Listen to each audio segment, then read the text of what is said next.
Something extraordinary has just happened on the world stage. Vladimir Putin's Kremlin has issued a direct accusation against Britain, and not just the government, but Keir Starmer himself. They're claiming something that sounds almost unbelievable, but it's already making headlines across Europe, and could signal a major shift in how Russia plans to confront the West. Let's get into what's just been said, and why it matters. But first, hit the like button and subscribe to the channel for more. Let's break this down. Because this story, though it sounds utterly bizarre, actually tells us a lot about where tensions between Russia and the West are heading. The Kremlin has now accused Keir Starmer of plotting a so-called false flag operation in Ukraine, essentially a staged attack designed to make Russia look guilty. According to Vladimir Putin's foreign intelligence agency, the SVR, Britain is furious that efforts to isolate Russia and turn it into a global pariah are failing. In a statement released by the SVR titled "The English Woman is Messing Up Again,"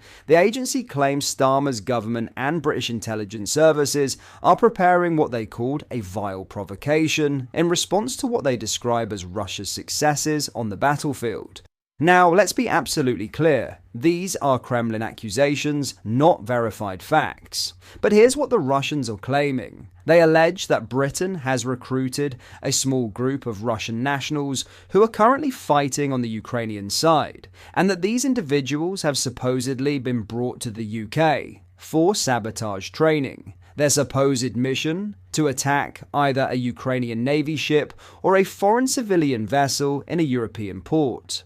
The idea, according to Moscow's intelligence services, is that once the attack takes place, Western governments would then blame Russia, creating justification for even greater military aid to Ukraine and more confrontation with Moscow. In their words, Britain is hoping the Russophobic European elite will swallow the fake news and rally behind Starmer and NATO in escalating the conflict. It doesn't stop there.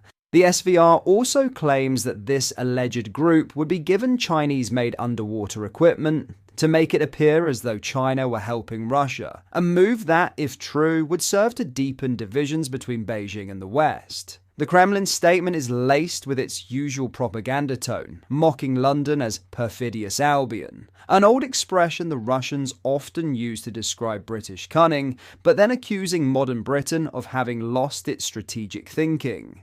They even say, London's rapid slide to the margins of world history has also affected the minds of its intelligence services. For context, this is not the first time Russia has accused the UK of orchestrating sabotage plots. Back in August, the same Russian intelligence service claimed Britain was planning mass raids on Russian oil tankers. Operations that, they said, would be disguised as environmental accidents, supposedly to trigger chaos in energy markets and justify NATO retaliation. Again, no evidence was ever produced, but it shows a consistent pattern. Moscow repeatedly accusing the UK of preparing secret strikes or provocations, each time with new twists designed to reinforce the Kremlin's message that the West is the aggressor. And this latest accusation comes as a number of analysts believe Russia is shifting into a new psychological and propaganda phase. According to the Institute for the Study of War, a respected US think tank, Russia has now entered what it calls Phase 0. The preparatory stage for a potential large-scale conflict with NATO. That means ramping up disinformation, pushing fear narratives across Europe, and testing how Western leaders and media respond. The think tank says this Phase 0 involves condition setting, using propaganda, hybrid warfare, cyber attacks, and drone incursions to lay the groundwork for escalation later. And in that sense, wild claims like this about Keir Starmer could actually be part of a broader Kremlin strategy to plant confusion, to drive wedges between Western allies, and to keep domestic audiences inside Russia convinced that their country is under siege. From the UK side, there's been no official response yet to these latest Kremlin statements, and it's unlikely there will be. British officials tend to dismiss such stories outright, viewing them as part of Moscow's information warfare playbook. Still, it's striking how directly the accusation names the British Prime Minister himself, suggesting that the Kremlin's information offensive is now as political as it is military. And it highlights how far we've come from the early days of the Ukraine war, when the conflict was mostly contained to the battlefield. Today, it's also being fought through headlines, accusations, and influence operations. So whether you believe the Kremlin story or not, this episode shows one thing very clearly. Russia's confrontation with the West isn't easing, it's evolving. And the fact that Vladimir Putin's intelligence agencies are now openly accusing Keir Starmer personally of sabotage training and false flag operations tells you just how volatile the information war between Moscow and London has become. In other news, Kemi Badenoch appeared to take a thinly veiled swipe at Nigel Farage, even comparing him to a pig, during a headline address at the Conservative Party conference in Manchester. In a speech that sought to rally disillusioned Tory members while avoiding direct confrontation with Reform UK. The Conservative leader name-checked the Reform founder in the same breath as a famous quote from Irish playwright George Bernard Shaw. Whether it's Starmer, Farage, Corbyn, or Davey, Badenoch told delegates, all these men are shaking the same magic money tree, following the same failed playbook. No plan for growth, no honesty about the scale of the challenges. And it always leads to the same result: more government, more taxes, more debt. Then, invoking Shaw, she added with a pointed smirk, "It's irresponsible, it's cynical, and it's why Britain needs Conservatives back in charge. But we can't beat them simply by attacking them. As George Bernard Shaw said, never wrestle with a pig. You both get dirty, and the pig likes it."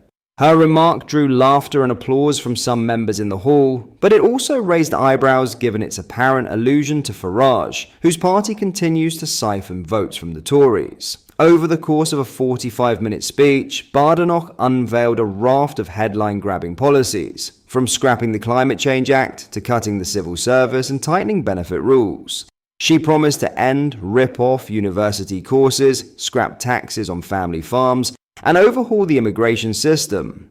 But her most dramatic announcement was the proposed abolition of stamp duty. Calling it a bad tax, Badenoch said, "We must free up our housing market because a society where no one can afford to buy or move is a society where social mobility is dead." Stamp duty raised roughly £13.9 billion in the last financial year, with the Institute for Fiscal Studies estimating that abolishing it on main homes would cost about £4.5 billion.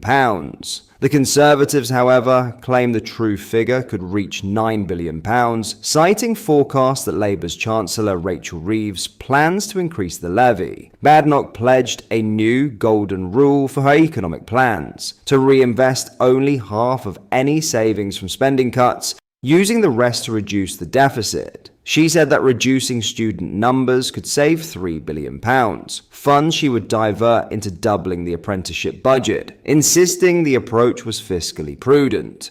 What are your thoughts on what we discussed in today's video? Let me know down in the comments section below. If you've not yet already, make sure you do drop a like on this video and subscribe to the channel for more British content. Thank you, take care, goodbye.